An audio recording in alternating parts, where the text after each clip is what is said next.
Ok, então, saudações aos colegas do IFAM, todos os campi, interior, capital, os colegas discentes, os mais variados modalidades de ensino, professores das mais variadas modalidades de ensino, técnicos administrativos, das mais variadas modalidades de ensino também, que estão ali nos departamentos.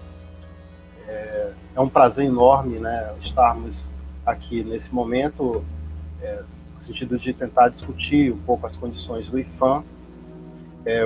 Gostaria aqui primeiro de me apresentar. Então, meu nome é Alder Monteiro, sou professor do IFAM, sou membro do coletivo IFAM pela Democracia, um coletivo constituído recentemente com o fim de ampliar os espaços de decisão democrática, de espaços democráticos dentro do IFAM.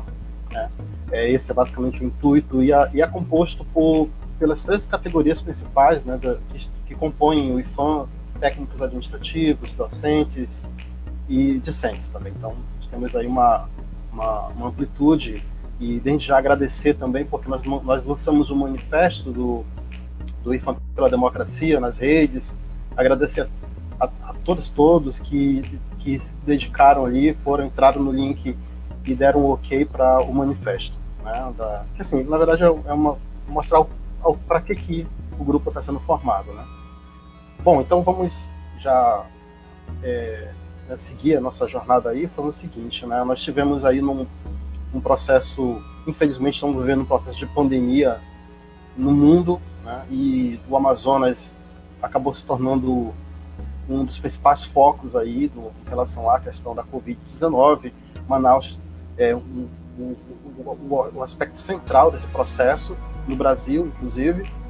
Mês de janeiro foi um verdadeiro desastre, e muitos servidores, muitos colegas nossos se foram, infelizmente. Aí já aqui também o IFAM pela Democracia lamenta isso e dá os pêsames aos colegas, aos amigos, aos familiares daqueles que se foram, que partiram, que atuavam com a gente, e também para toda a comunidade amazonense, toda a comunidade manauara.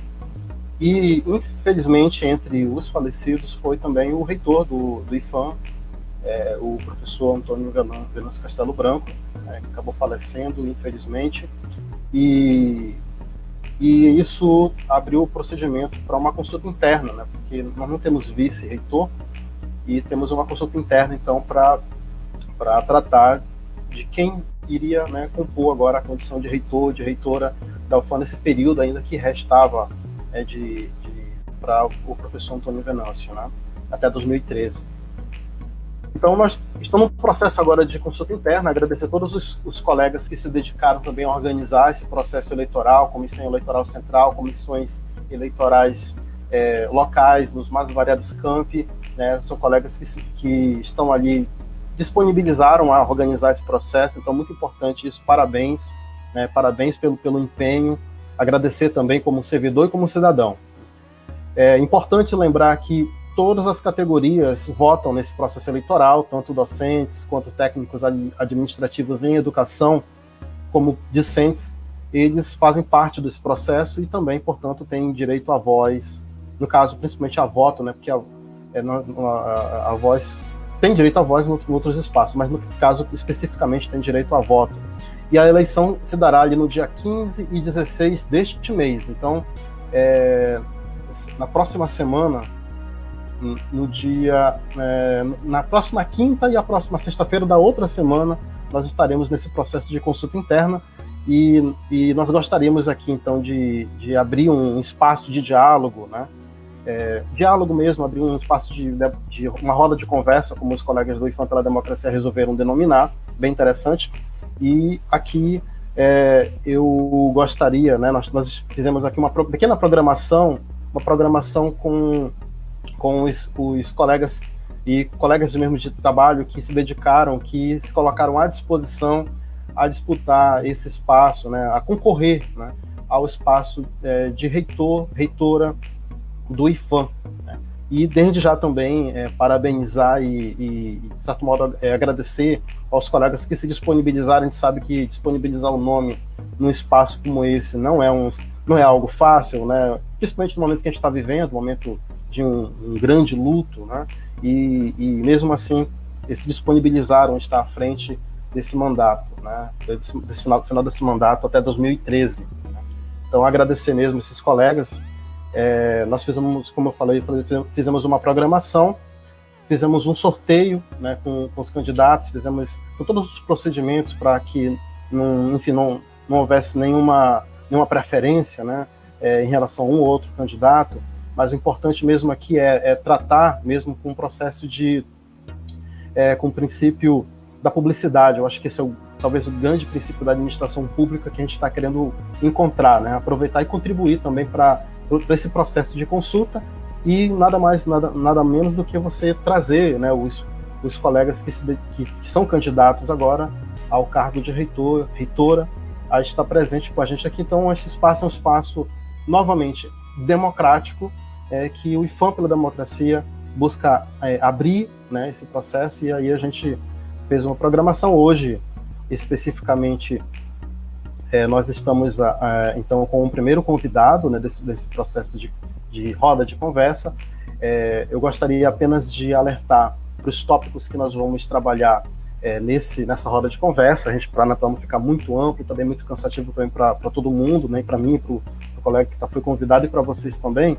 Né? Então, a gente vai tratar de alguns tópicos, isso já foi informado aos candidatos. Né?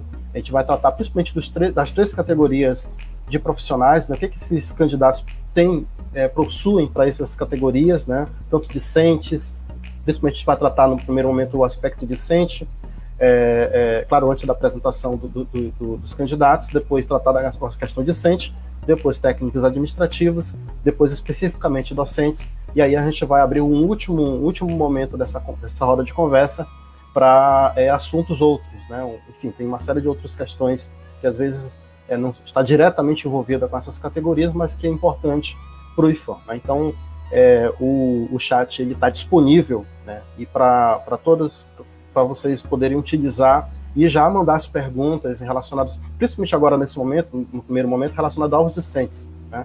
Então, antes desse momento inicial, a gente vai pedir para o professor Guilherme já, se puder já, cadê o professor Guilherme? Deve estar, né? Então, chamamos aqui o professor Guilherme, João Guilherme, né, professor que diante do sorteio foi o primeiro a ser sorteado, né, nesse processo de diálogo, de roda de conversa. Professor João Guilherme, foi um prazer ter você aqui com a gente, né, e novamente agradecer o fato de você ter disponibilizado o seu nome para concorrer ao cargo de reitor do IFAM. Né? Então, eu peço aqui, professor Guilherme, para o senhor se apresentar, né, dar suas primeiras palavras, e aí, se já possível, já começar a apresentar quem é o Guilherme e por que o Guilherme resolveu estar aqui, candidato à reitoria do IFAM. Boa tarde a todos, a todas. Meu nome é João Guilherme de Moraes Silva. Eu ingressei no IFAM como aluno em 1979, então me formei em eletrônica em 1981. No meu último ano de Escola Técnica Federal do Amazonas, eu fui selecionado pelo CIEE para fazer uma bateria de testes numa empresa que eles estavam precisando de um técnico em telecomunicações. Na época não existia cursos de informática, nem de telecomunicações, muito menos de rede de computadores na escola técnica, e então eles pegaram os alunos de eletrônica. A empresa em questão era o SERPRO, Serviço Federal de Processamento de Dados. Então o CIE selecionou 11 candidatos, mandou esses 11 candidatos para o SERPRO. Lá nós fizemos uma bateria de testes, né? A vaga que tinha lá era para operador de teleprocessamento, que é a minha área até hoje, que é a minha área de rede de computadores, principalmente rede de longa distância. Né? Eram 11 candidatos e essa vaga ficou comigo. Eu consegui, né, me destacar, consegui ser melhor que os outros colegas. Então eu fui selecionado para essa vaga no SERPRO e comecei a trabalhar nessa área de telecomunicações, como operador de teleprocessamento, no dia 6 de junho de 1981, né? Dia 1º de junho de 1981. Então, eu tenho 40 anos, vou fazer agora dia 1º de junho, 40 anos, né, de experiência nessa área de telecomunicações, né? E minha formação, eu sou tecnólogo em processamento de dados, me formei na UTAM, né, nessa área. Eu também sou mestre em engenharia elétrica, né, na área de telecomunicações, com ênfase em rede de computadores. Sou especialista em computação forense também pela Faculdade de Tecnologia e Evolução de Fortaleza, Ceará. Sou bacharel em Direito pelo Centro Universitário do Norte, Uninorte, e pós-graduado em Direito Tributário pela Universidade Federal do Amazonas. Então, além da minha formação técnica na área de informática, eu também sou formado em Direito, tenho pós-graduação também nessa área, que é a pós-graduação em Direito Tributário. Pois bem, também comecei um doutorado, né, fiz um doutorado, um DINTER, aí eu ainda não era funcionário do IPHAN quando eu comecei esse DINTER, foi em 2010, né? Foi no início de 2010, eu entrei no IPHAN em junho de 2010. Antes eu fui professor substituto do CMDI, né? De 2008 a 2010 eu fui professor substituto. De março de 2008 a março de 2010 eu fui professor substituto do CMDI. Foi quando eu fiquei sabendo desse doutorado e fiquei sabendo também do concurso que estava aberto para professores da área de informática, né, no IPHAN. Então eu me candidatei ao doutorado e também me candidatei ao concurso do IPHAN, né, e fui selecionado para atuar no campus Manaus Centro. Fui chamado, passei no concurso e fui chamado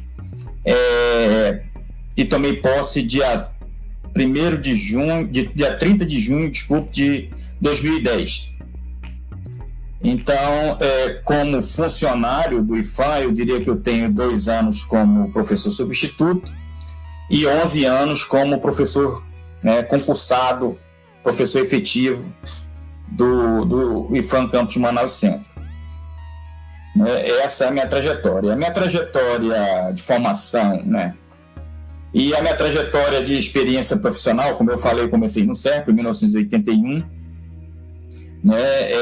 Passei por 3 anos no CERPRO, depois passei 10 anos na FUCAP, né? Vocês todos devem conhecer a FUCAP, a Fundação Centro de Análise, Pesquisa e Inovação Tecnológica. E estou há 26 anos na Prodam. Então, 3 mais 11 ou mais 26 dá esses 40 anos aí que nós temos. Quando funcionário da Prodam, eu andei assumindo alguns cargos no governo do estado.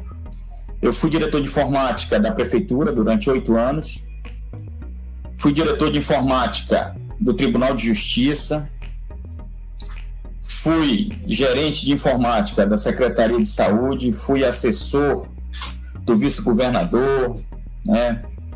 Fui consultor técnico da Cefaz, fui consultor técnico da CEPLAN, né? E estava até dezembro de 2020 presidente da Prodam. Na empresa que eu tenho 26 anos, eu cheguei ao nível máximo da empresa, cheguei a presidente, né? E administrava um orçamento, né, de 120 milhões por ano, o que dá 10 milhões por mês, né?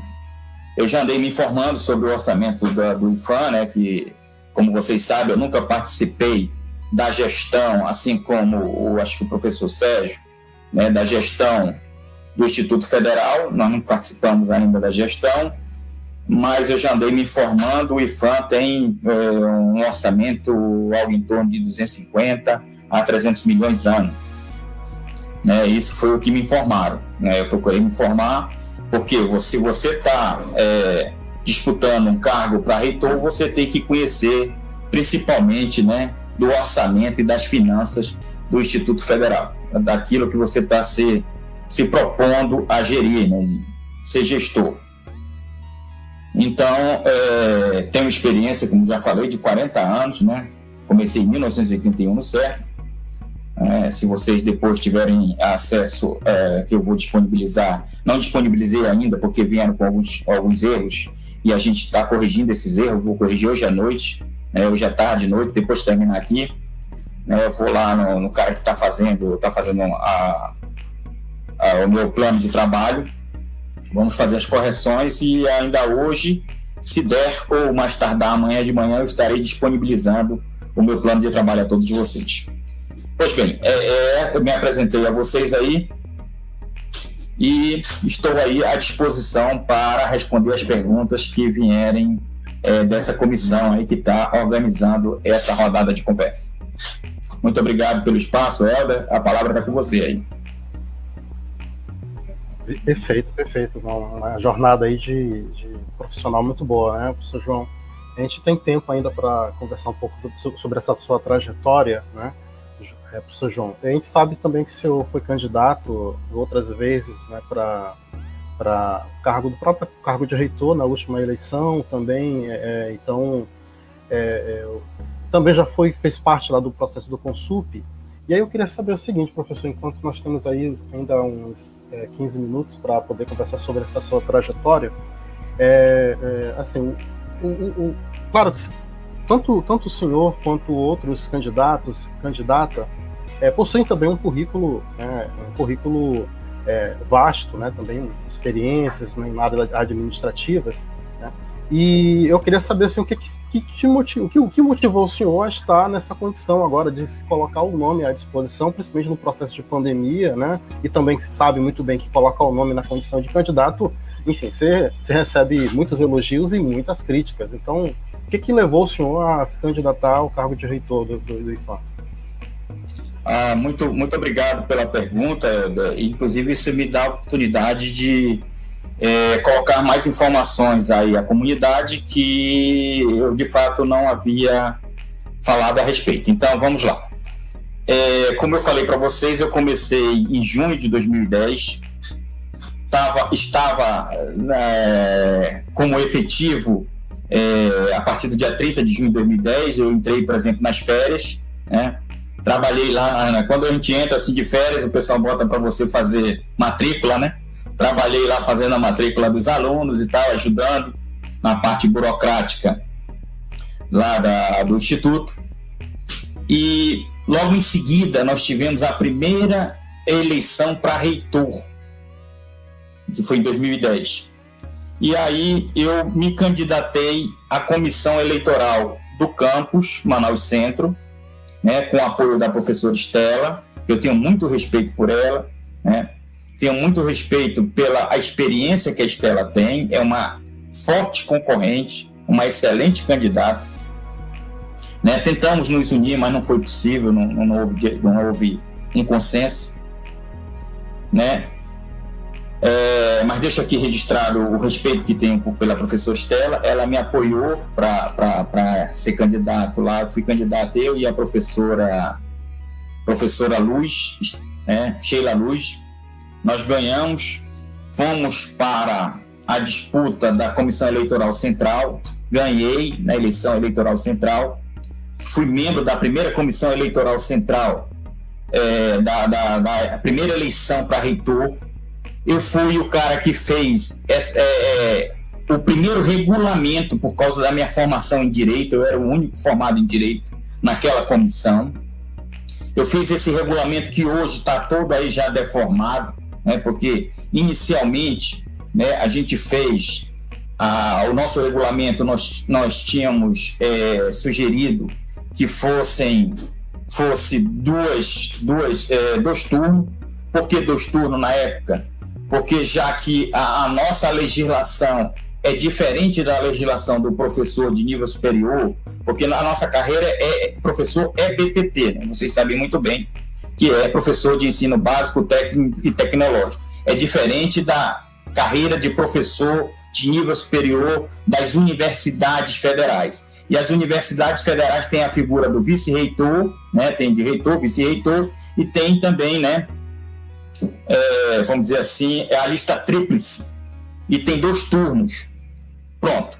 Na época, como eu andei pesquisando a maioria dos institutos, né, eles tinham 2 turnos, então eu optei, quando fiz o primeiro regulamento, por 2 turnos, né, e depois foi todo o processo que eu coloquei lá, né, no primeiro regulamento, foi modificado por uma comissão formada, inclusive, pela atual reitora, né, a Cambuça, Lívia Cambuça.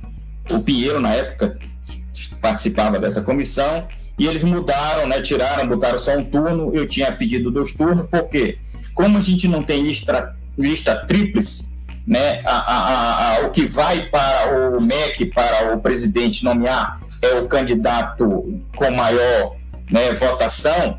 Então eu achava, por exemplo, que seria mais democrático se houvesse 2 turnos, já que não é uma lista tríplice.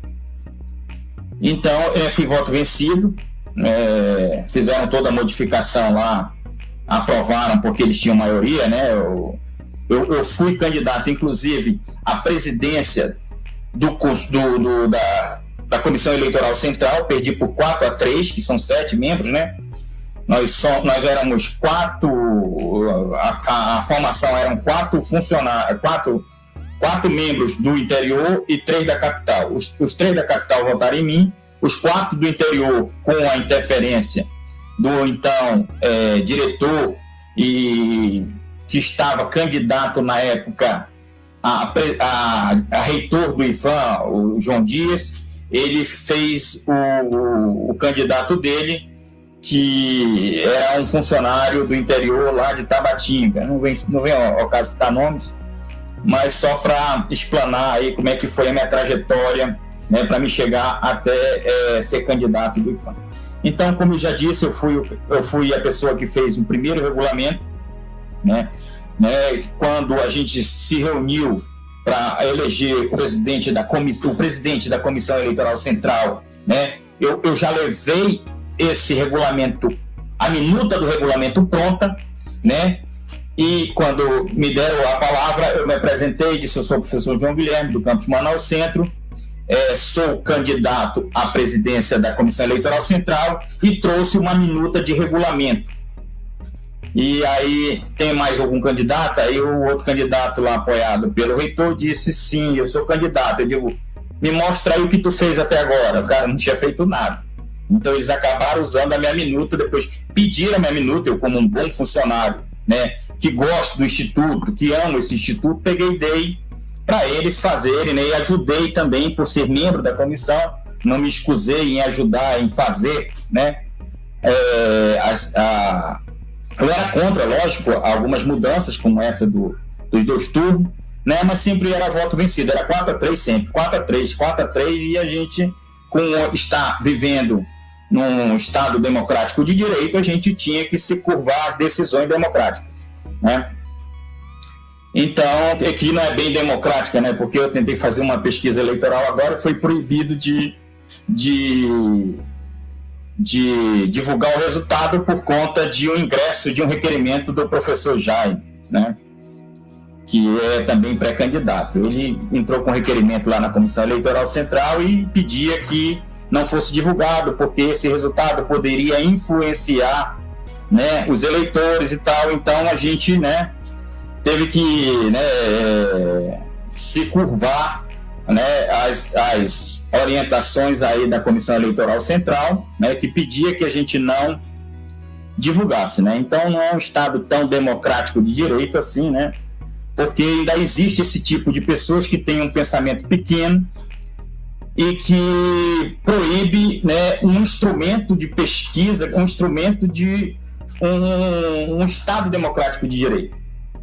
Então, fui candidato também, como o professor Helder falou, cheguei a ser candidato em 2018 contra o professor Venâncio, era o professor Venâncio, o professor Sérgio e o professor Aldenir, lá do campus Zona Leste. Desses 4 candidatos, eu, Sérgio, Venâncio e Aldenir, né, só 2 foram homologados seus nomes, que foi o meu e o do Sérgio. O do Venâncio e o do Aldenir não foram homologados por falta de documentação, né? E houve a virada de mesa e depois, com um parecer lá do procurador federal, eles conseguiram serem candidatos. E aí eu e Sérgio entramos com um mandado de segurança para, né, porque nós tínhamos direito, houve essa mexida não prevista no regulamento, né, e a gente entrou nesse mandado de segurança que depois eu acabei assumindo a presidência da Prodan, né, e isso poderia me causar algum problema, eu peguei e desisti desse mandado de segurança e o Sérgio continuou com esse mandado de segurança até hoje, o negócio está rolando lá. Mas também, como o Helder falou aí, né, eu fui também candidato ao Conselho Superior, fui eleito, né, a primeira vez com o apoio da professora Estela, eu agradeço muito, sempre digo a ela isso. Já a segunda vez eu fui eleito para o Consup, se não me falha a memória, foi de 2014 a 2016, 2016 a 2018, foram 2 mandatos. No primeiro mandato eu tive apoio da Estela, já no segundo mandato a Estela apoiou um candidato contra mim e eu acabei ganhando do candidato dela, tá? Professor Aldenir, de matemática. Então, e como membro do Conselho Superior, eu fui o relator, né, da flexibilização, né, do horário de trabalho dos TAIs, as famosas 30 horas. Eu fiz um parecer, consegui aprovar por unanimidade esse parecer. Também eu vou citar aqui só alguns pareceres, né, relevantes. Fui também o relator que aprovou o curso de engenharia de software do campus Manaus Zona Leste, né? Todos esses, vamos dizer assim, processos polêmicos, o Venâncio tinha um relacionamento muito bom com o professor Venâncio, ele passava para mim por causa da minha formação em Direito, né? Tinha plena confiança nos meus pareceres, sabia que era bem fundamentado, né? Porque todo parecer você tem que fundamentar a sua decisão, né, nas leis. Então meus pareceres eram bem fundamentados e ele, né, me passava esses pareceres cabeludos aí e a gente desenrolava, né? Ele tinha confiança no meu trabalho, né? E a gente tinha um bom relacionamento profissional. Gostava muito do professor Venâncio, ele gostava muito de mim também. Então não tenho nada, né, contra as administrações do professor Venâncio, né? Não tenho nada contra a administração também da professora Lívia Camus, né? Ela está fazendo o papel dela, que é conduzir essa eleição, e nós estamos aqui com toda essa experiência, todo esse conhecimento adquirido nesses envolvimentos de Comissão Eleitoral Central, Consup, né, que me levou, que me capacitou, né, a ser candidato a reitor do IFAM. Todo esse meu conhecimento também, toda essa minha experiência técnica na área de telecomunicações, né, que tenho, né, que eu já falei para vocês, desde 1981, vou fazer agora em junho, dia 1º de junho, 40 anos de experiência nessa área. Ainda tem mais espaço aí, Helder? Demais. João, porque senão a gente precisa daqui a pouco trazer para outras categorias, aí certamente você vai ter oportunidade de entrar, né? Porque os assuntos como um todo, eles são amplos, né? Então tem entradas em todas as categorias. Aí eu quero que a gente consiga ter tempo para poder discutir as outras categorias também. Eu só quero perguntar aqui para a professora Claudina, que está ajudando, agradecer a professora Claudina que está ajudando nesse processo, para a André Marcelli, que é estudante do IFAM, né, o professor Renildo também, que está contribuindo aí, toda a comissão, enfim, todo o pessoal que está aí por trás trabalhando, né. Professora Claudina, tem alguma pergunta no chat aí sobre a trajetória do professor João Guilherme? Boa tarde, professor João Guilherme e todos os nossos colegas que estão no Facebook acompanhando essa nossa live. Por enquanto, nós não temos perguntas diretamente, né, a essa questão da formação, mas o professor José Eurico pergunta, professor João Guilherme, se o senhor já não foi pró-reitor. Essa é uma pergunta que foi colocada no chat. E aí nós temos também o Carlos, eu vou já aproveitar para trazer as perguntas que não estão diretamente à questão da formação do professor. Opa, acho que... Mas que eu acho que são importantes. Fala, pergunta para o senhor, que gostaria que o senhor falasse sobre o tema remoção e redistribuição. E também a Priscila Tayane, ela gostaria que o senhor tocasse na questão de como o senhor pensa a questão do retorno e a Covid-19, esse momento de pandemia.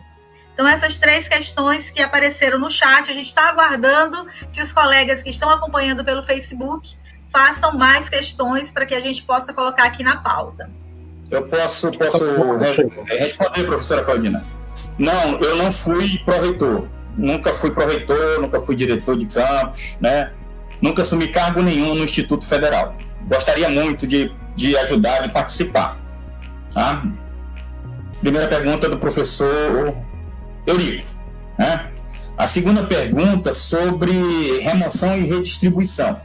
Obrigado por essa pergunta também, porque eu esqueci de falar que um dos processos cabeludos que eu relatei como conselheiro do Consul foi, se não me falha a memória, a resolução 29, de remoção e redistribuição, que na realidade nós fizemos mais a parte de remoção, porque a redistribuição tem uma lei federal que já, eu esqueço o nome da lei, não sei, mas já tem uma lei federal que na época ela regia a respeito de redistribuição, então nós focamos mais nessa parte de remoção.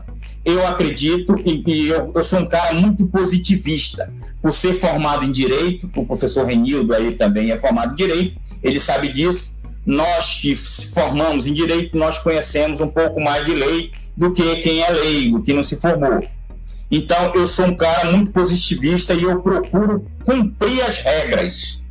Então, sobre remoção e redistribuição, né, nós vamos procurar cumprir as regras que tem hoje e que são ou resoluções do Consul ou leis federais que regem esse tipo de movimentação entre campos e entre institutos e outros órgãos federais. Então, nós vamos cumprir a lei. Eu sei que houve muita flexibilização nesse governo do Bolsonaro, que eles fizeram um banco de talentos que você se cadastra e você pode ser redistribuído para qualquer órgão federal. Ótimo. Desde que se cumpra o que está escrito, né? Como já falei, eu sou muito positivista, então eu procuro sempre cumprir a lei. Para vocês terem uma ideia, pessoal, eu fui presidente da Prodan 2019, 2020, né? Eu procurei sempre trabalhar dentro da lei, porque senão hoje eu não era candidato a reitor. Porque eu teria minhas contas lá julgadas irregulares pelo TCE e pelo TCE, que no caso, como é um órgão estadual, eu sou fiscalizado pelo TCE, e as minhas contas de 2019 já foram aprovadas, e a de 2020, que finalizou agora 31 de março, semana passada, já foram aprovadas pela CGE, que é a Controladoria Geral do Estado. Então, quando é aprovado pela CGE, vai para o TCE, e o TCE praticamente aprova aquilo que já foi, né, visto, né, toma como base o que foi feito pela CGE e acaba aprovando ou não as contas do gestor estadual. Uma coisa que eu achei estranho, pessoal, eu achei muito estranho, foi nosso regulamento dessas eleições. Na minuta, eles pediam a certidão negativa de contas julgadas irregulares do TCU, Tribunal de Contas da União, que fiscaliza nós, funcionários, gestores, nós, funcionários públicos federais, e quando estamos no exercício de cargos assumindo gestão. E quando foi no regulamento final, tiraram essa exigência. Aí eu pergunto por quê? Por que que tiraram?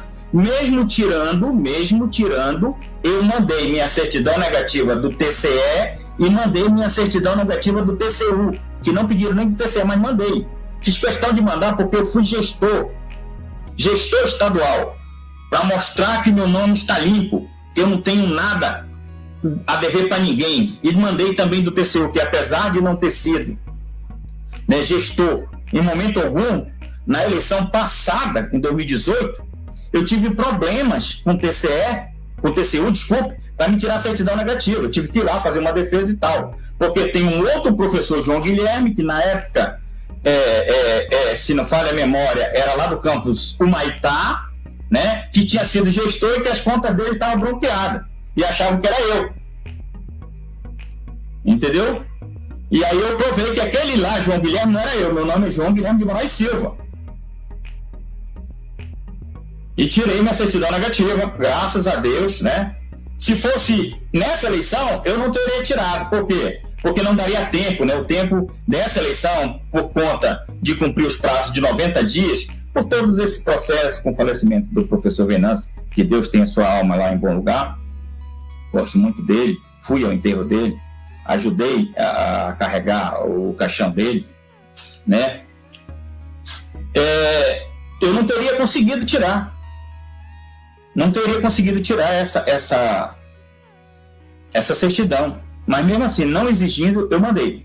Disseram que substituíram essa por uma do CNJ e tal, mas o CNJ é para quem respondeu processos administrativos disciplinares, né? Aí tem gente que diz, não, mas o cara que não teve suas contas julgadas regular, ele foi responder processo administrativo disciplinar. Nem sempre. Às vezes o processo administrativo disciplinar anda a passos de tartaruga. Tem vezes que anda a passos de lebre, né? Nós temos casos já, eu não vou citar, mas nós temos casos. E eu participei dando um parecer, que depois chegou até no nível do Consup, dando parecer, né, de casos de processos administrativos disciplinares que tinham corrido, né, acabando condenando os colegas, às vezes, muitas das vezes, né, de forma, né, vamos dizer assim, fantástica, muito rápido. Então alguns fomos contra, outros, como o processo lá, os autos do processo mostravam que realmente houve dolo, e a gente acabou julgando favorável ao processo. Então é isso aí, Helder. Estamos à disposição. Não sei se eu respondi a do Covid, tem mais uma do Covid. Do Covid. Mas antes de você responder, eu gostaria só de pedir para o pessoal fazer o processo de compartilhamento mesmo também dessa live, né, para outros colegas do IFAM saberem, né, do perfil dos candidatos, né, e divulgarem também a página do IFAM pela Democracia. Então, professor, sobre a Covid, para nós depois entrarmos na questão do CENTE. A professora Claudina pode responder aí? Desculpa, fazer de novo a pergunta do Covid que eu... Professor, a professora, ela perguntou que na verdade, aqui, agora eu perdi o nome da pessoa que fez a pergunta, mas era assim. É a Priscila Paiane, né?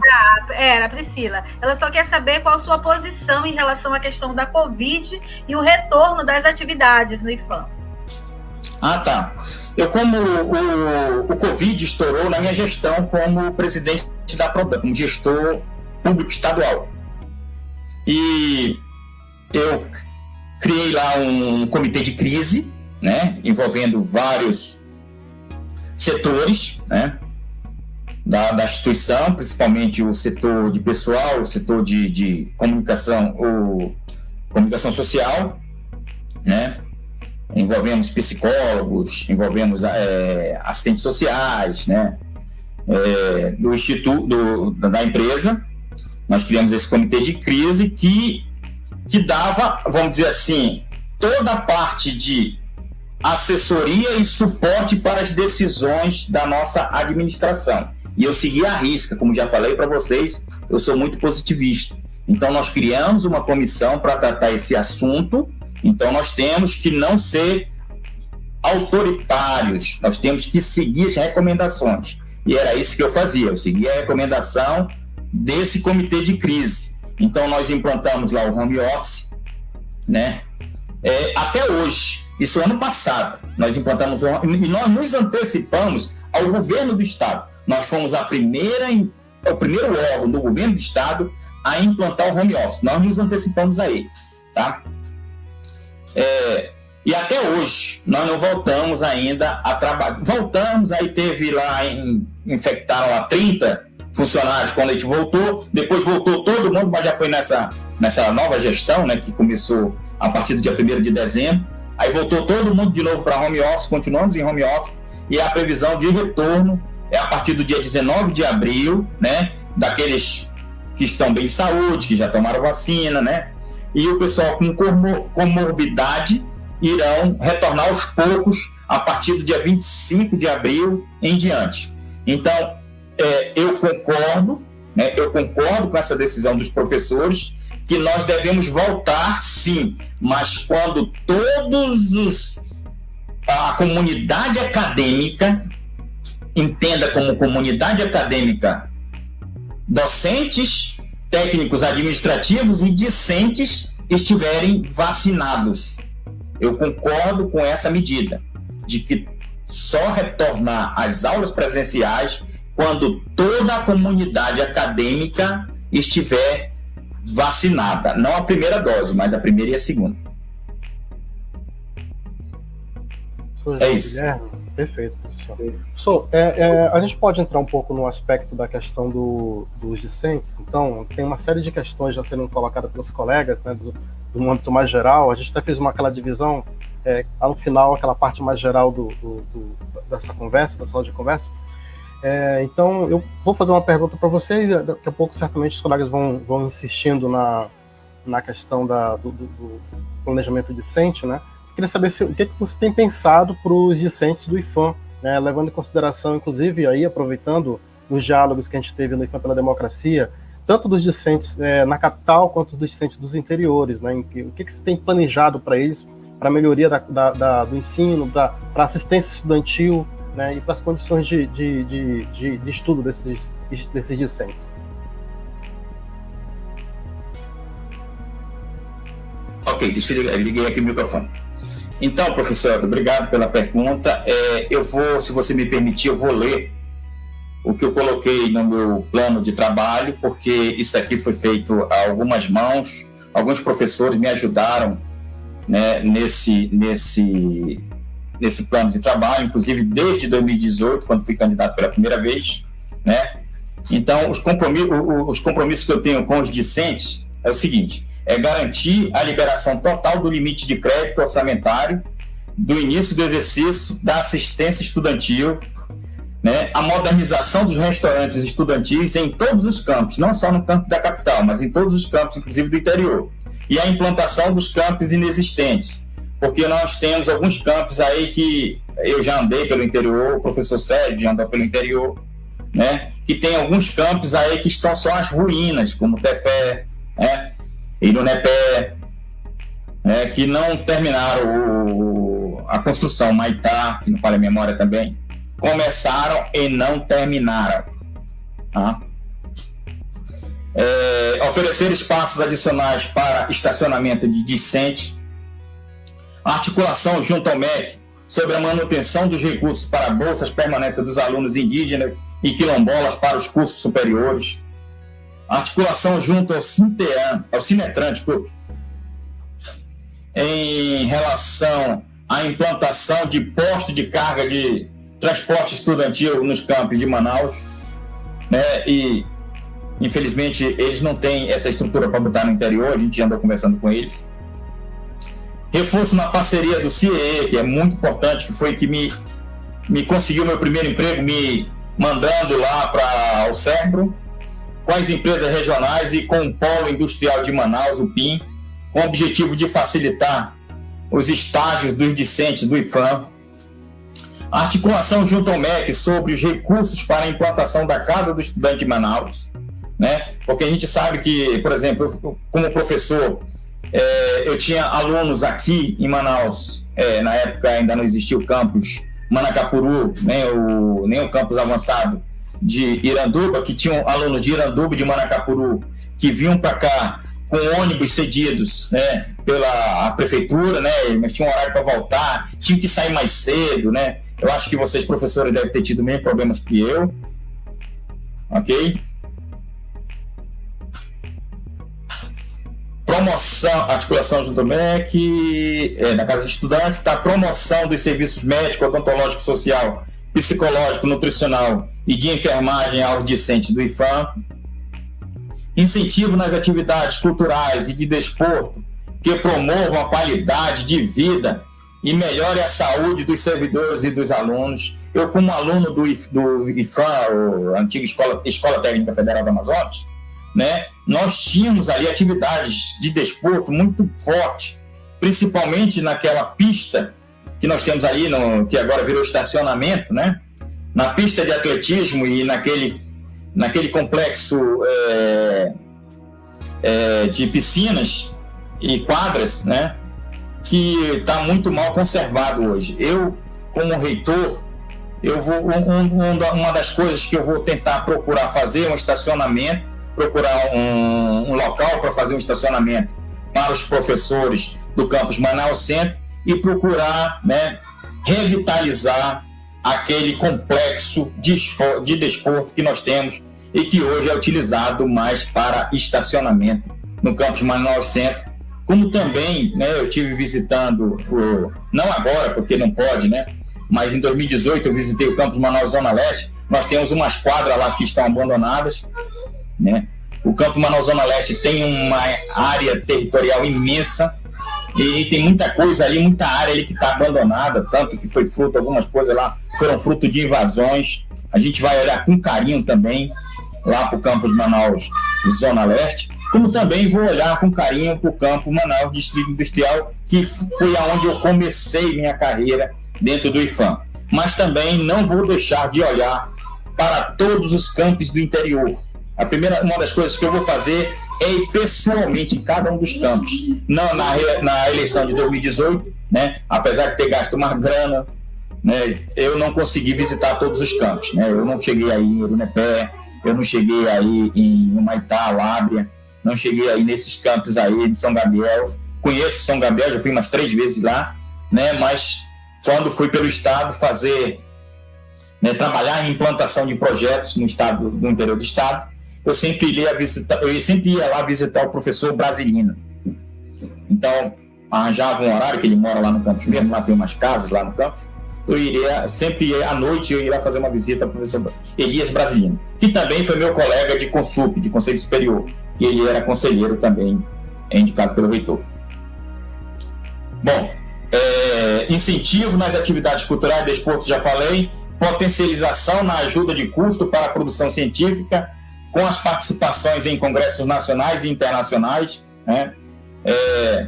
Eu, como professor, né, eu incentivei um aluno a gente apresentar em um congresso de telecomunicações, né, um trabalho, um artigo que foi aprovado, e na hora dele ir foi uma dificuldade. O IFAM só conseguiu passagem para mim.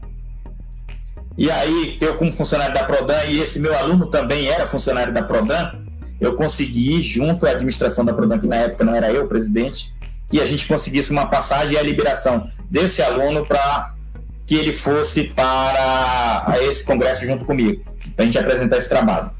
Então, aí com base nessas dificuldades que eu sugeri, né, esse item aí para os discentes. Contribuição para o desenvolvimento de centros acadêmicos e grêmios estudantis, não só na capital, mas também em todo o interior. Criar condições necessárias para a implantação de empresas júnior, né, nas áreas de tecnologia e engenharia, com o objetivo de permitir aos discentes a aquisição, né, de experiência profissional.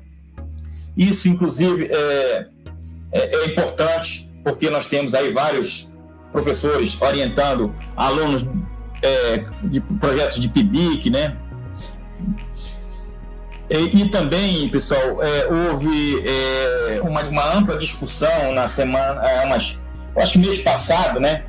que saiu aí nas redes sociais que o governo Bolsonaro ele queria refazer a grade curricular dos cursos técnicos, né, com ideias voltadas às empresas, né? E aí eu questionei isso no nosso grupo de professores, dizendo, olha, tudo bem, já que a empresa vamos direcionar para as empresas, então também as empresas têm que direcionar, né, os recursos delas, né, de PDI, né, do Polo Industrial de Manaus para esses cursos, para fortalecer esses cursos. Aí foi uma discussão ampla, né, pessoal? Então eu coloquei também, né, não como compromisso condicente, mas compromisso com a gestão do IPHAN, criar uma agência de inovação para trabalhar na interação empresa, governo e Instituto Federal, o IPHAN, para captar recursos de PDI do Polo Industrial de Manaus, do PIM, e focar no empreendedorismo e inovação sob a ótica do marco legal, que é a Lei 13.243/2016. Como eu já falei para vocês, eu sou muito positivista. Só me encerrar. Então, eu coloquei a lei aí que a gente deve se basear. Muito obrigado, professor Helder Monteiro, pelo espaço. Perfeito. Professor João, tem umas perguntas aqui no chat. A professora Claudiana estava fazendo, né, os processos de escolha, né, de inserção dessas perguntas. Professora Claudiana, tem alguma pergunta relacionada aos discentes ainda? Sim. A Ana Paula pergunta, professor, devido à pandemia, nossas atividades foram muito mais de forma online. Muitos colegas discentes do técnico integrado tiveram dificuldades com acesso às aulas e atividades. Algumas intervenções foram feitas, mas não foram tão eficazes. Gostaria de saber se há alguma proposta relacionada a isso. Aí, essa é a pergunta da Ana Paula, mas a Érica, professor, também traz uma outra questão. Qual a leitura que o senhor tem a respeito da assistência estudantil? Ao fazer certas propostas aqui, é necessário verificar a viabilidade, pois, do contrário, será mais um discurso sem possibilidade de concretização. Então, essas são questões voltadas para de situações ligadas à questão estudantil que a gente gostaria que o senhor respondesse, professor. Com você, professor. Vamos começar por essa pergunta, que é uma pergunta interessante. Professor, só para colocar aí que nós temos a questão do tempo aí, nós estamos somos atrasados, inclusive. Aí eu peço que você aí atenda aí a questão, pode ser uns 5 minutos, professor, para essas duas questões bem complexas, ok? Então... Pode ser sim. Vamos começar então por essa parte aí dos alunos que tiveram problemas junto à pandemia. Como vocês sabem, eu estava como presidente da Prodan até dia 1º de dezembro de 2020. Eu saí dia 1º de dezembro de 2020, aí me apresentei em janeiro de 2021, em plena pandemia, né? Porque quando eu saí, nós estávamos de férias já. Aí houve alguns incidentes do Covid, o falecimento do professor Ricardo Câmara, né? E eu acabei herdando 2 matérias do professor, né? Para que os alunos não ficassem sem professor. Eu estou terminando 2 matérias do professor Ricardo Câmara, que é Fundamento de Rede de Computadores do Técnico e Sistemas Operacionais do TADS. Estou terminando essas matérias. Mas é 2022, tá? Do segundo período de 2020, segundo semestre de 2020. Então, tive um aluno que eu senti muito a ausência dele com relação às aulas, porque ele frequentava direitinho as aulas dele, mas o celular dele houve um acidente, caiu, o celular quebrou, e ele não pôde mais assistir nossas aulas e até hoje não retornou. Já está com umas 3 semanas aí e não retornou. Inclusive, eu comecei a preparar se vocês são professores, vocês sabem que nós ganhamos, tá aqui, ó, dando para ler aí do Ministério da Educação, esses tablets. Esse meu tablet ainda está funcionando, né? Eu tentei configurar esse tablet para dar para o meu aluno emprestar, né? Porque eu não posso dar, que eu tenho aqui a cautela, passando aí para o meu nome, mas emprestar para o meu aluno, só que eu não consegui de jeito nenhum. Se alguém conseguir, me ajude a configurar esse tabletzinho aí, para que eu possa entregar para o meu aluno, para que ele possa continuar as suas aulas e depois, futuramente, me devolver para que eu possa, num futuro, devolver para o Instituto, uma vez que você não é o dono, você tem a posse, né? Você não é o proprietário, só tem a posse, porque eu assinei um termo recebendo isso aí e eu tenho que prestar conta disso. Então, eu como reitor, eu iria, e por ser da área de tecnologia da informação, principalmente essa área de telecomunicações, eu iria dar todo o suporte para os nossos alunos, né, poderem participar das suas aulas, né? Então, eu iria trabalhar nesse sentido. Essa é a primeira pergunta. Teve uma pergunta também com relação ao fundo, né? Senão iria ficar só palavras soltas, né? De assistência estudantil. Fundo estudantil. Então, na realidade, foi o fundo de assistência estudantil, né? Na realidade, pessoal, por eu estar trafegando nesse meio político desde 1982, eu conheço muitos políticos, senadores, governadores, tanto é que fui gestor dessa administração, conheço ex-governadores, conheço deputados federais, deputados estaduais, vereadores, conheci prefeitos, fui diretor de informática durante 8 anos da prefeitura, na época do governo do prefeito Alfredo Nascimento.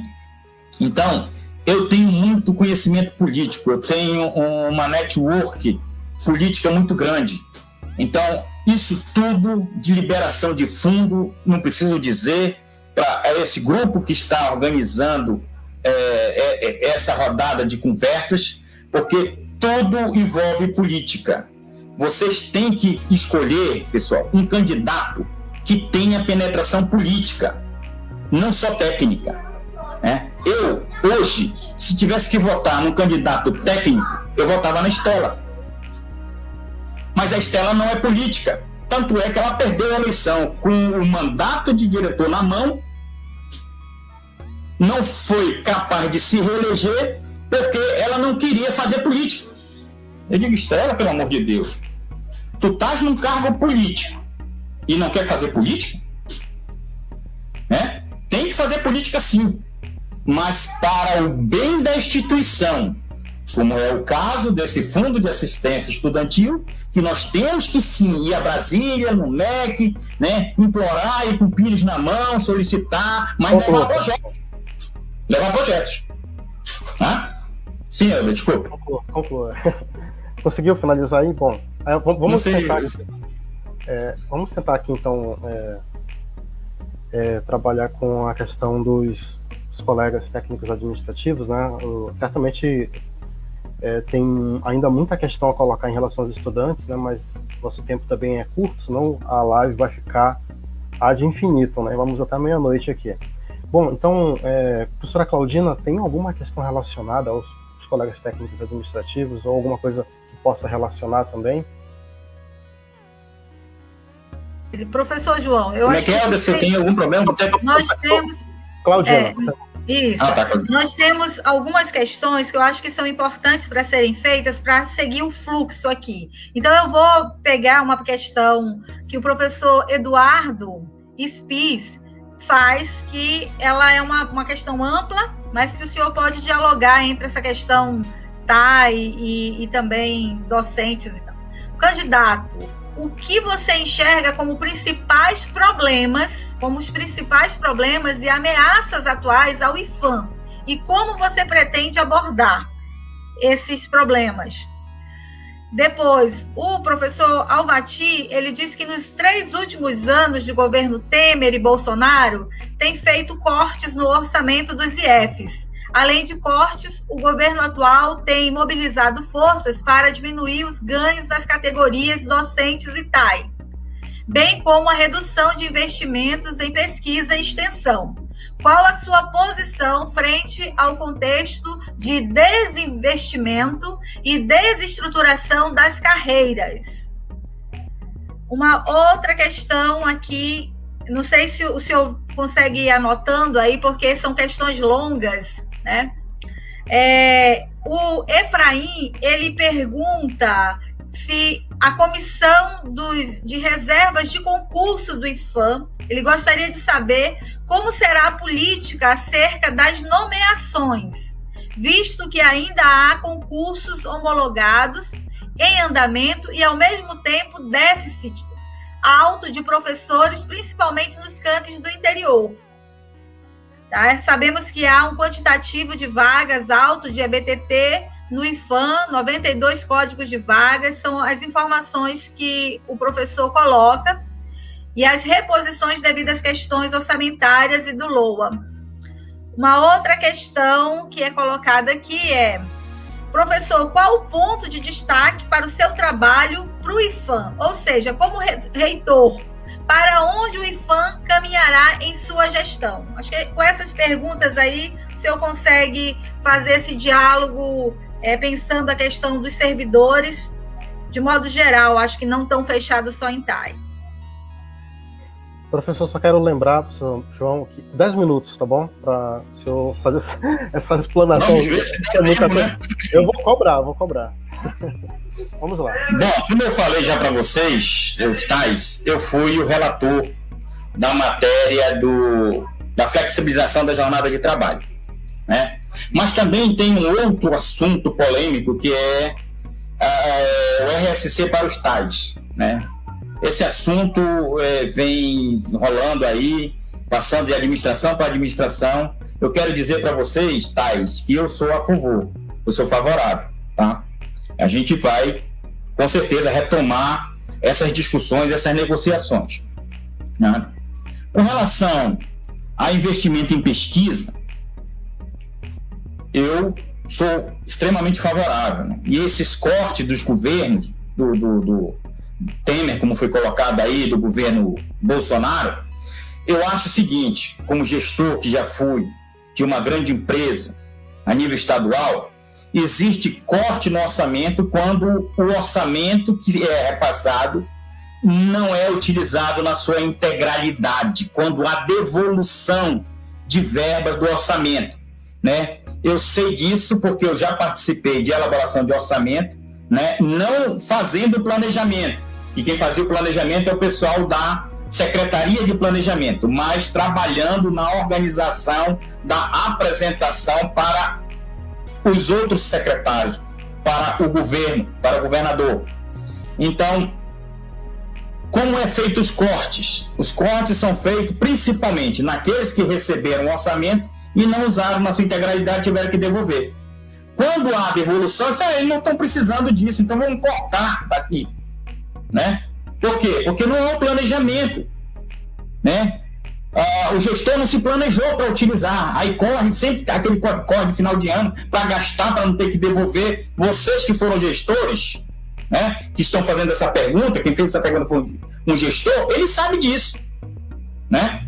Que o cara, quando não se planeja, quando não administra a coisa como a coisa pública, né, como deve ser, ele vai devolver dinheiro. E quando ele devolve dinheiro, né, quando há corte no orçamento, esses cortes começam por aqueles que não usaram o orçamento na sua integralidade. Eu sei, porque eu já participei a nível de estado, e a coisa se reflete também no município e a nível federal. É dessa forma que acontece, tá? Então, já respondi também sobre o orçamento. Sobre a LOA. A LOA, Lei de Orçamentária Anual, lógico, assim que eu tomar posse, se for, né, eleito por vocês, eu vou tomar conhecimento do que nós temos de orçamento, né, o que está na Lei Orçamentária Anual, né, o que foi planejado, né, o PPA, né, o Plano Plurianual também. Vou estudar para ver aonde nós podemos, né, utilizar os recursos e procurar investir e não devolver recursos, né, uma vez que eu estou cobrando já isso aqui. Para onde o IPHAN irá caminhar também, né? Eu acho que o IPHAN tem que caminhar para a modernização. Nós fomos pegos de surpresa, nós, docentes, discentes, comunidade acadêmica, por essa pandemia. O governo do Estado, pessoal, eu não estou querendo puxar a brasa para o governo do Estado, não, mas eu estou querendo colocar para vocês aqui, as experiências adquiridas, né? E isso eu queria ajudar o Instituto com essa experiência que eu tenho, podendo ter, né, vamos dizer assim, a confiança de vocês e o voto de vocês para que eu seja o reitor. Eu quero utilizar essa experiência que eu adquiri no Estado, como, por exemplo, a SEDUC. Ela tem uma central de mídias que já ganhou vários prêmios, inclusive internacionais, né, pela forma como ela tem lá, ela administra um projeto chamado Ensino Médio Mediado por Tecnologia, né, que são aulas gravadas num estúdio, nessa central de mídia, que vão para o interior através de comunicação via satélite para principalmente aquelas zonas rurais que não tem muita tecnologia. Lá tem uma antena satélite que recebe e o pessoal tipo o que nós estamos hoje fazendo nessa pandemia, né? Pegando vídeos, passando por nossos alunos e, né, comentando esses vídeos. Ok? Então, a minha ideia, tá, como o IFAM, preparar o IFAM para que a gente possa, né, implantar uma central de mídias para auxiliar os docentes na gravação de suas aulas remotas, né? E montar um estúdio ali junto. Nós temos um curso aqui, não sei nos demais campos, mas nós temos um curso ali no CMC de publicidade e propaganda, propaganda e publicidade. Eu nunca sei qual é a ordem. Mas nós temos um curso lá que a gente pode montar essa central de mídia, né, para ser, inclusive, utilizada por esses alunos também para fazer esses exercícios dele, esses laboratórios dele de propaganda e publicidade, né, e também utilizar esse recurso para gravar as aulas dos professores. Começar aqui nesse caso do campus Manaus Centro, mas depois expandir também para todos os campos, não só os da capitais, como também para o interior. Se não for possível expandir para todos os campos, pelo menos criar polos, né? Como o polo do Solimões, o polo do Rio Negro, o polo do Madeira, o polo do Purus, do Juruá, né? Do Japurá, né? Que são micro-regiões de acordo com os rios, né? Para poder ter pelo menos uma central dessas em cada um desses polos, se não for possível implantar em todos os campos, para que os professores tenham aonde gravar suas aulas para apresentar para os seus alunos, porque hoje os professores estão utilizando as câmeras dele, né, os microfones deles, né, o computador dele, né, porque esse que me passaram esse tablet aqui, eu não consigo instalar um Meet para me dar para o meu aluno assistir minha aula, né? Esse é um outro ponto. Mas eu gostaria também de falar para vocês, pessoal, já que eu ainda tenho aí 3 minutos e meio, né, que eu pretendo, né, investir em tecnologia, modernizar o Instituto. Eu pretendo modernizar o Instituto. Eu sou professor de rede, pessoal, e nós não temos no campus Manaus Centro um laboratório de rede decente. Eu, como profissional do Estado, eu levei material meu de uso no governo do Estado para apresentar para os meus alunos como aula, tá, prática. Nesse período que eu passei fora, esses 2 anos, quando eu procurei, esses cabos haviam sumidos. Cabos óticos submarinos, cabos óticos multimodo, monomodo, né? Criei um kit telecom, levei para lá, deixei lá no IFAM, lá no meu departamento. Hoje você procura, não tem mais, sumiram com os cabos.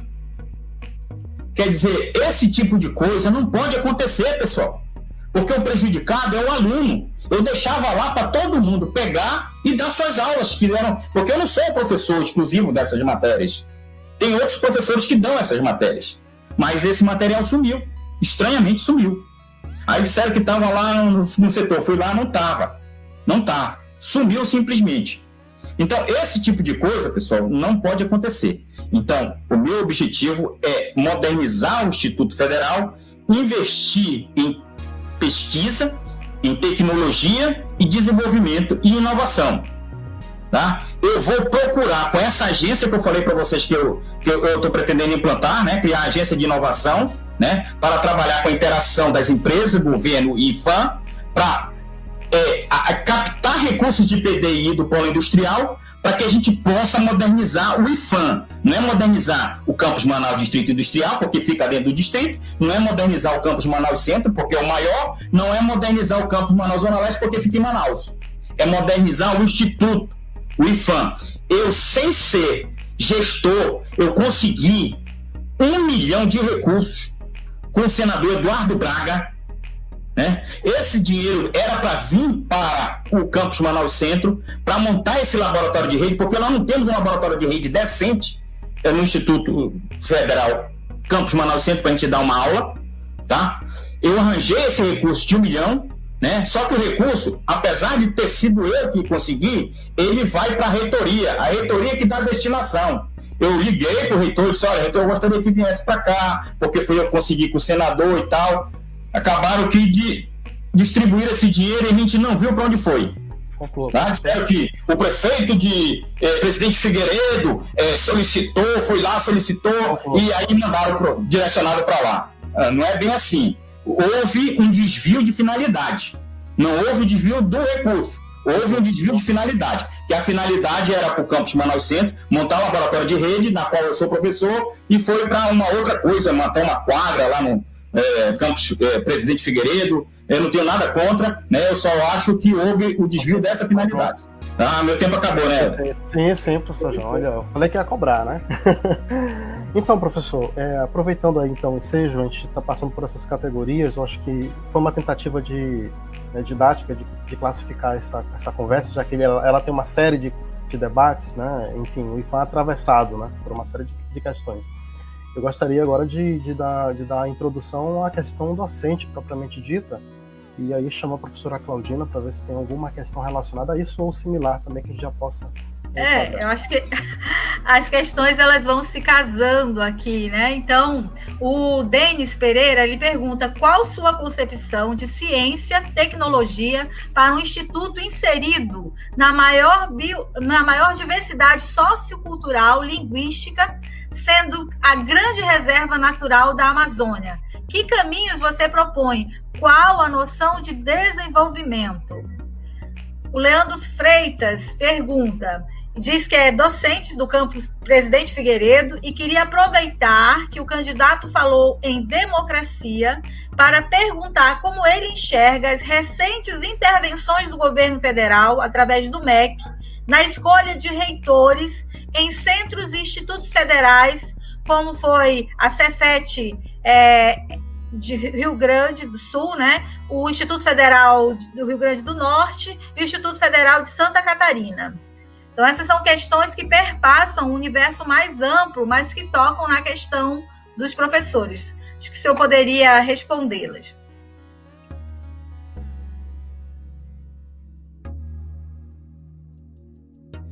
Sim, vamos por etapa.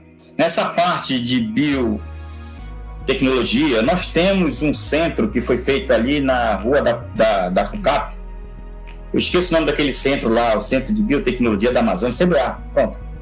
O Centro de Biotecnologia da Amazônia. Esse centro está abandonado à própria sorte. Primeiro começou uma briga lá entre os ministérios do Meio Ambiente, Ciência e Tecnologia, e o Ministério da Indústria e Comércio, que é onde a SUFRAMA é ligada, porque foram recursos da SUFRAMA que fez o CBA, né? E acabou que era um filho sem pai. Existia essa briga, mas essa briga aí acabou que o CBA ficou debaixo da SUFRAMA, mas a SUFRAMA não podia repassar verba, uma confusão. Então, nós temos um Centro de Biotecnologia da Amazônia, CBA, que faz esses estudos. Nós podíamos fazer convênios com o CBA, o IFAM, para tratar, né, dos nossos estagiários puderem fazer estágios, pesquisa, desenvolvimento e inovação lá no CBA, porque é um elefante branco. Se vocês não conhecem, pessoal, o CBA, eu conheço e eu faço o convite para que vocês possam conhecer. Eu não sou eu que marco a agenda lá, não. Eu estou indicando um local para que vocês possam conhecer. É muito importante lá o CBA, tá? O outro assunto mesmo, qual foi, professor? Esse foi o de biotecnologia. Qual é o outro mesmo, professora Claudina? Você pode me lembrar aí?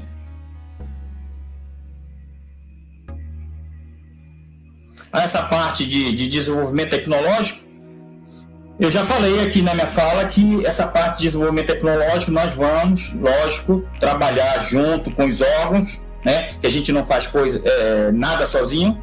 Nós temos que ter conhecimento político, conhecimento técnico, né?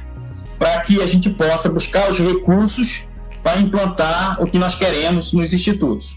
Então, nós vamos trabalhar na captação desses recursos, como eu falei para vocês, né, dessa agência de inovação, para captar recursos de PDI do Polo Industrial de Manaus para investir, né, nos nossos projetos que nós queremos desenvolver no IFAM. Não só isso, mas também trabalhar em parceria com a Samsung, que a Samsung tem aí alguns projetos que Aranoá, se não falha a memória, que tem agora até um curso de pós-graduação em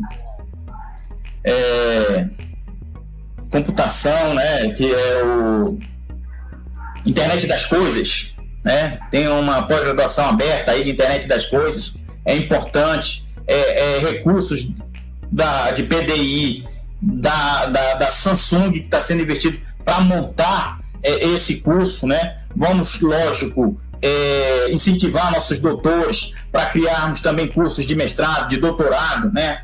Nós temos um quadro de mestres e doutores muito forte do Instituto, né? Vamos investir em mais mestres para se tornarem doutores e mais especialistas para se transformarem em mestres e doutores, quem sabe, né? Para que a gente possa, né, ter condições de montarmos cursos, tanto o estrito sensu como o lato sensu, para disponibilizar para a comunidade, não só do IFAM, mas para toda a comunidade em geral, tanto do estado de Manaus como também do estado do Amazonas.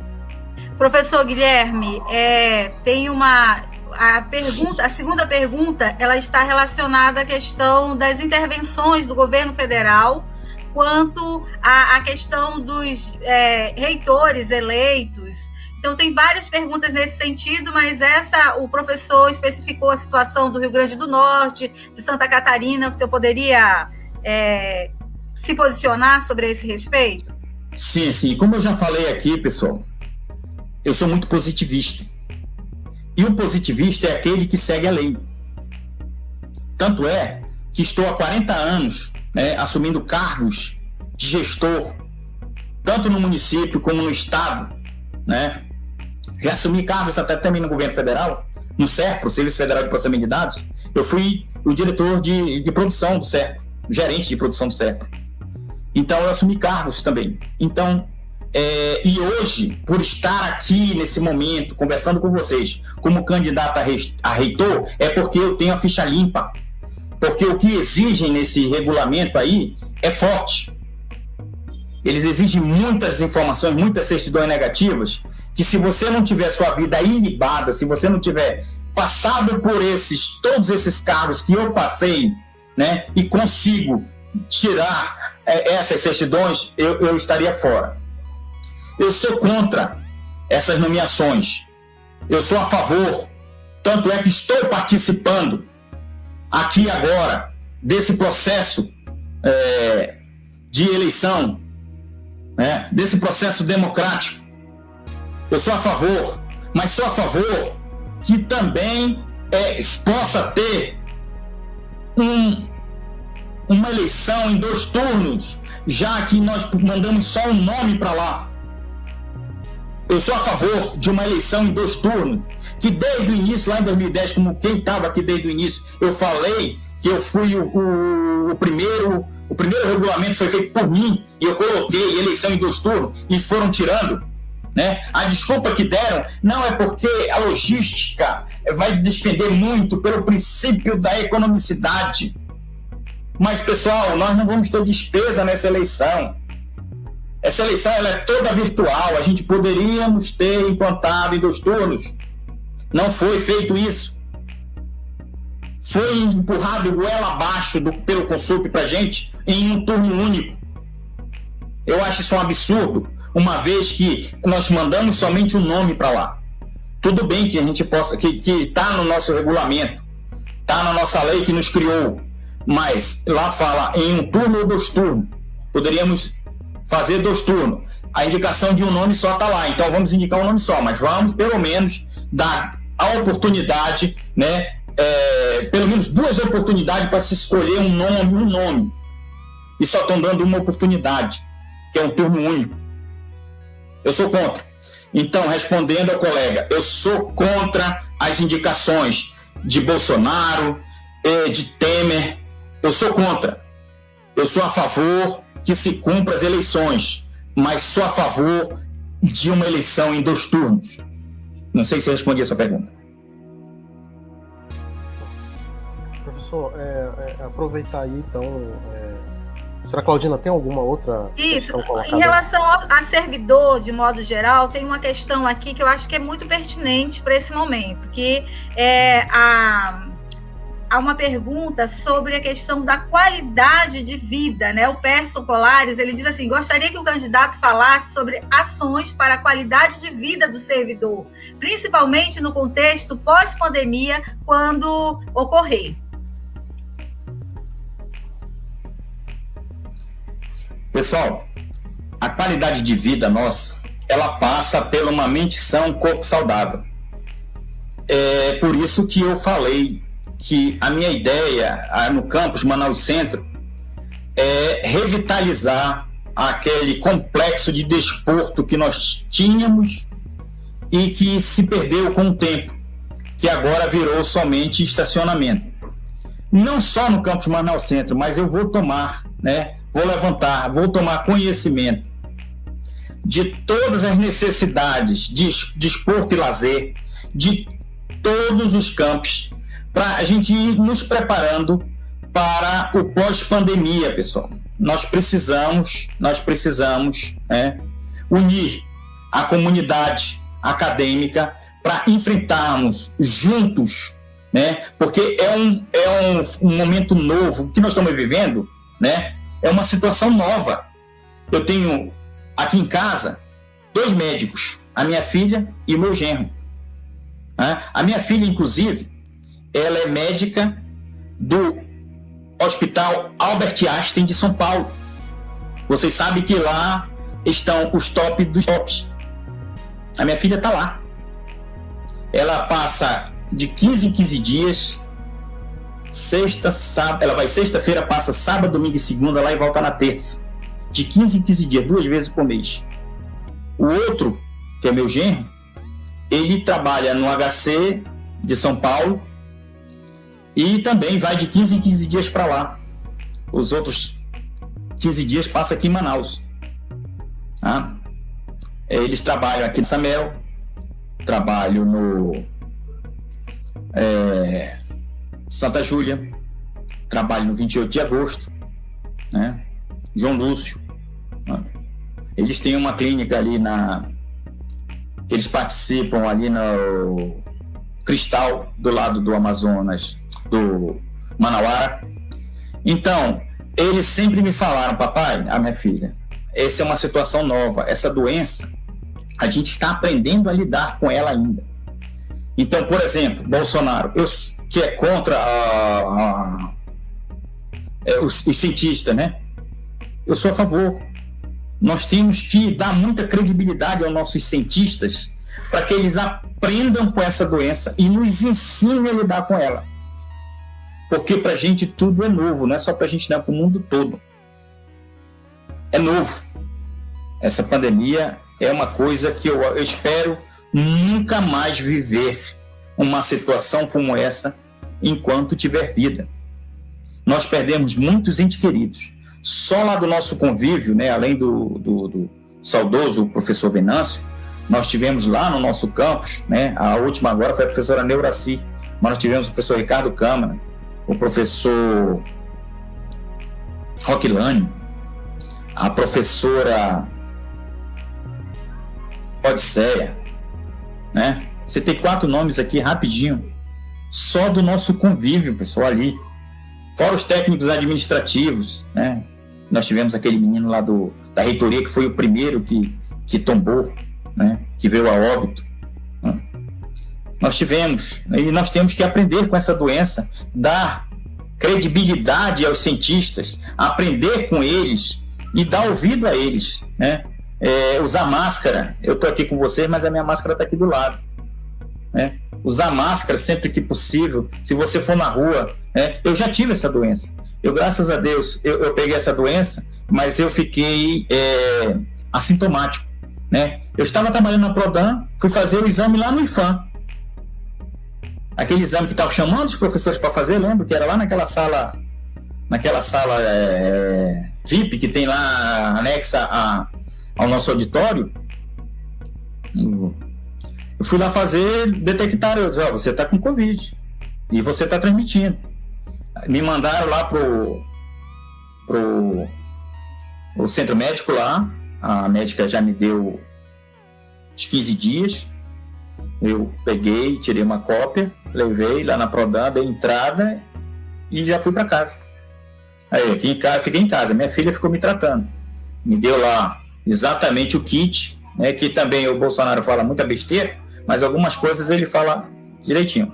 Eu tomei ivermectina, tomei azitromicina e tomei Tamiflu, tomei também aquele hidróxido de cloroquina. Foi como eu me tratei em casa e fiquei bom.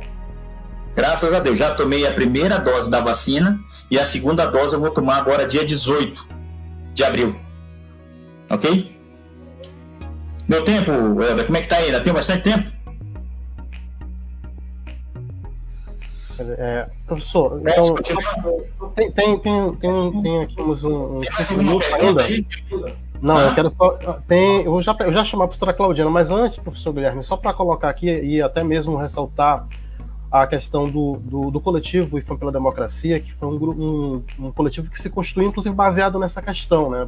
Preocupado com essa questão da democracia no IFAM, de uma possível tipo de intervenção, né? Até mesmo do governo federal, que tem, inclusive, os colegas citaram aqui, né? E aí eu acho que vale até a pena, professor, a gente poder reiterar essa pergunta, assim, se o senhor se compromete efetivamente, como a gente tem, eu conheço, né, pessoalmente o senhor, sei do seu compromisso com a instituição, sei também do seu leque de contatos que o senhor possui, tanto no Amazonas, em Manaus, em Brasília, né? E aí a questão do compromisso com todos os pré-candidatos e com os candidatos agora, na verdade, é assim, de nenhuma possível apoio a qualquer tipo de intervenção do governo Bolsonaro nesse processo de eleição, nesse processo de consulta interna à comunidade. O senhor acabou de falar que, né, é contra isso. Mas também o compromisso do senhor em relação a nenhum tipo de lobby mesmo, né, em relação com o governo federal, de qualquer tipo de intervenção nesse processo de consulta interna. Eu acho que vale a pena o senhor ressaltar esse compromisso, tanto contrário a esse tipo de intervenção que ocorreu em outras instituições, como também a nenhum tipo de lobby relacionado a isso também, professor. A gente está fazendo isso com todos os candidatos e com o senhor também já quero que o senhor faça de público isso. Tá bom, então eu deixo de público. Tá gravando aí, né, Helder? Tá gravando, né? Então grava, vai ficar registrado. Eu quero de público aqui dizer que eu sou contra essas intervenções do governo federal. Como já falei, eu sou positivista. Eu sempre gosto que se cumpra, né, e de cumprir a lei. Né?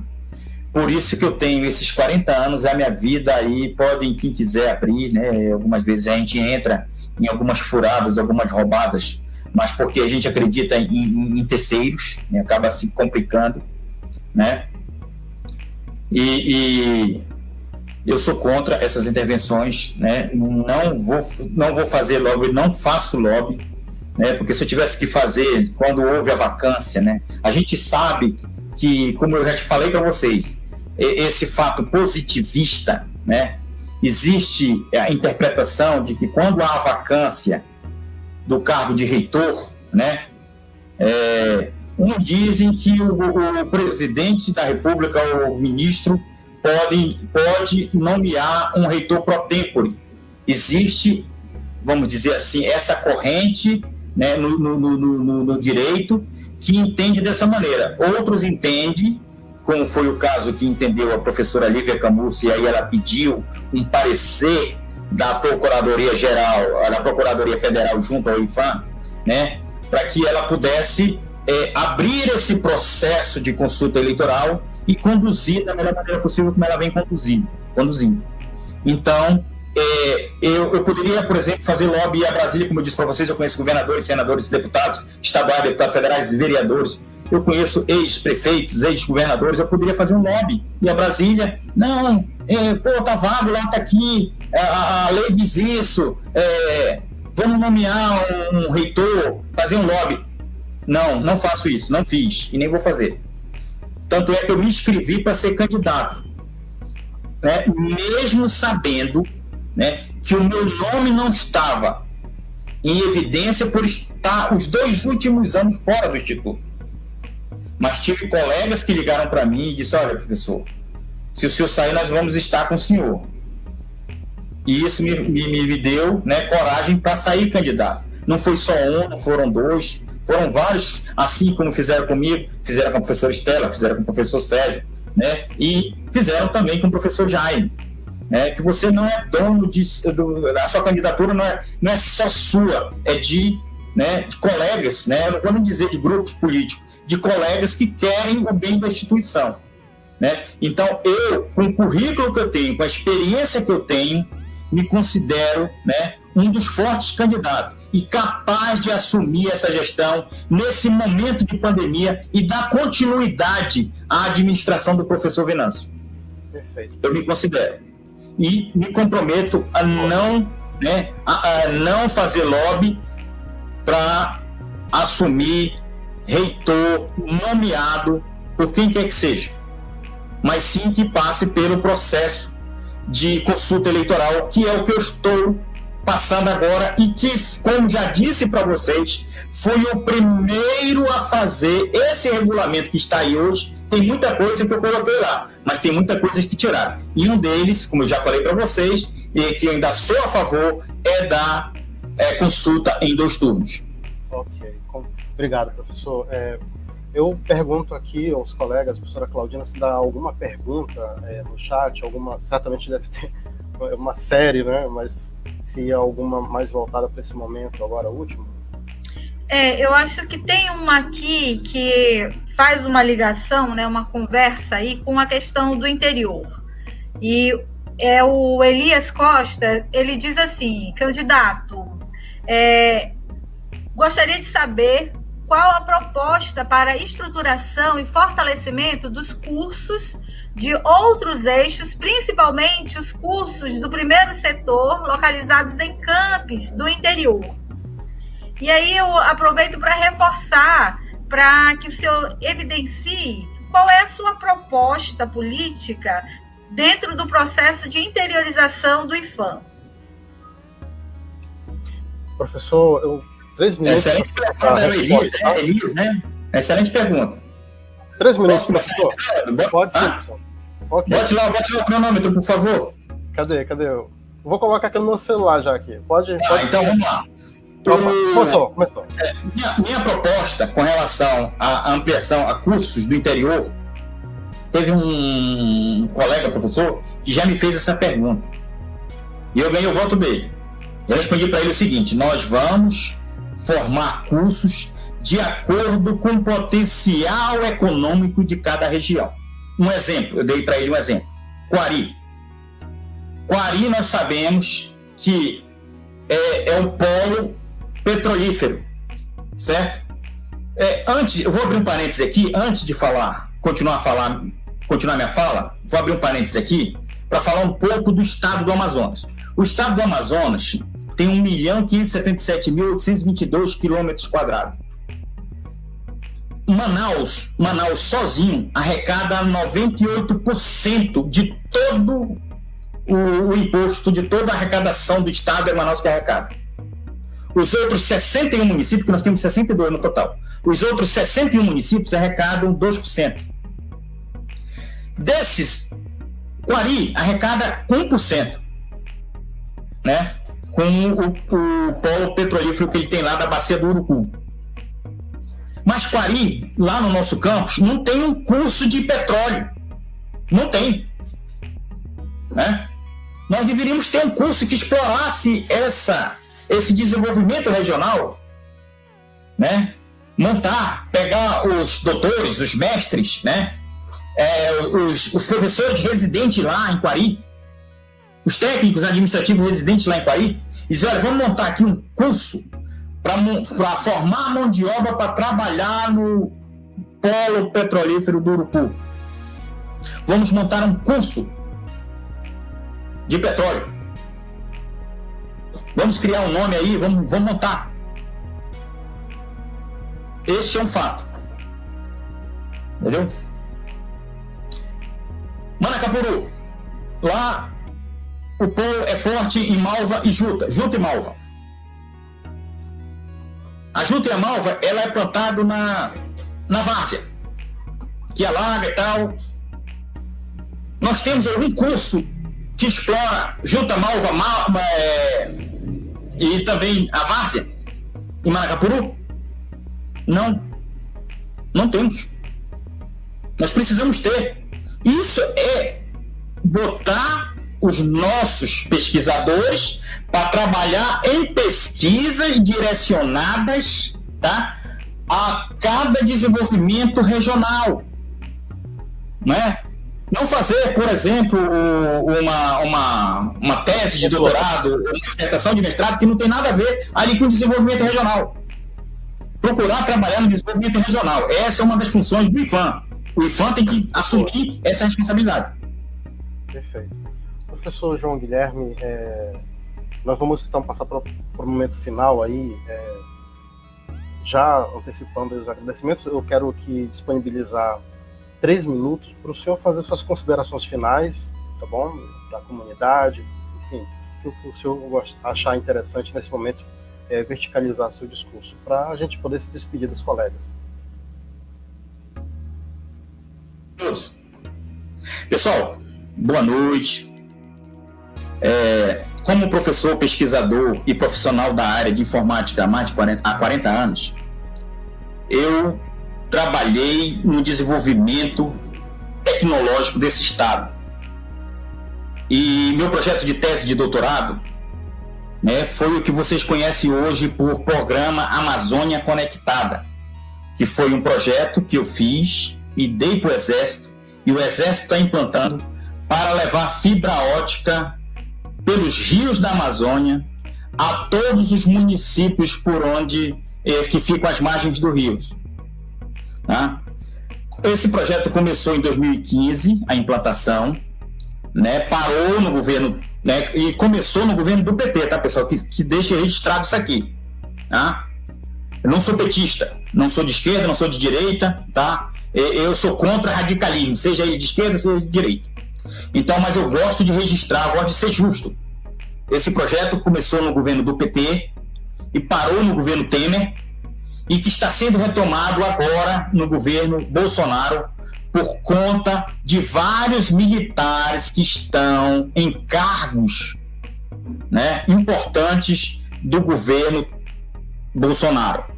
Eles reativaram o Programa Amazônia Conectada, e que agora o governo federal assumiu através do Ministério da Ciência, Tecnologia e Inovação, que depois foi desmembrado, né, ficou o Ministério da Ciência, e Comunicação, Inovação, e o Ministério da Comunicação. Ficou Ciência, Tecnologia e Inovação e o Ministério da Comunicação. Era a MCTIC, né, tiraram o C lá e primeiro o Bolsonaro juntou, depois ele desmembrou, né? Então o Ministério das Comunicações assumiu, mas começou assumindo, na época ainda do MCTIC, com o coronel, que também não é o nome daquele coronel, Marcos Pontes, ministro Marcos Pontes, assumiu e começou a fazer, eles mudaram de nome, chamaram Norte Conectado. Por quê? Porque eles abrangeram, né, meu projeto ele abrangia toda a Amazônia, mas eles abrangeram ali também, né, para o norte, eles vão interligar, chamaram Norte Conectado, porque existe o Nordeste Conectado, então eles vão fazer Norte Conectado, e está vindo aí uma fibra ótica de Macapá, vai ligar Santarém, depois Santarém e Manaus, para utilizar essa estrutura que já tem aqui, né? Vai ligar a Belém já está ligada a Fortaleza, e Fortaleza é o maior throughput de internet da América Latina. A maioria dos cabos óticos subfluviais, submarinos, está lá de Fortaleza. Então, a ideia nossa, quando eu dei meu projeto para o Exército, uma das exigências que eu fiz para o Exército foi o seguinte: eu digo, olha, estou dando o projeto, não estou cobrando nada, né? O resultado de várias pesquisas, de vários anos de pesquisas, mas eu quero que por onde vocês passarem, que tiver o Instituto Federal, vocês coloquem a fibra ótica no Instituto Federal. Já está feito isso em Paris, já está feito isso em Maracapuru, e estamos fazendo isso em Iranduba. Tá? Obrigado. Boa noite, obrigado pela atenção de vocês, né? Fiquem com Deus, obrigado, Helder, obrigado, professora Claudina, obrigado, Renildo, pela oportunidade, tá? E estamos sempre à disposição para movimentos como esses democráticos. Perfeito. Eu só quero agradecer, então, ao professor João Guilherme, professora Claudina, professor Renildo, a colega André, Ana Paula também, que estão aí nos bastidores fazendo o processo, né, enfim, com esse diálogo que a gente está fazendo, que é democrático, né? Eu acho que Fã pela Democracia, o coletivo e Fã pela Democracia nasceu para isso. Agradecer aos comentários nos chats, dos colegas, as perguntas, e desculpa, né, pelas perguntas, caso alguma tenha feito, não tenha sido trazida aqui para o candidato João Guilherme, né? Mas certamente, se o professor João quiser, a gente pode enviar depois para ele a pergunta. Por favor. Então, perfeito.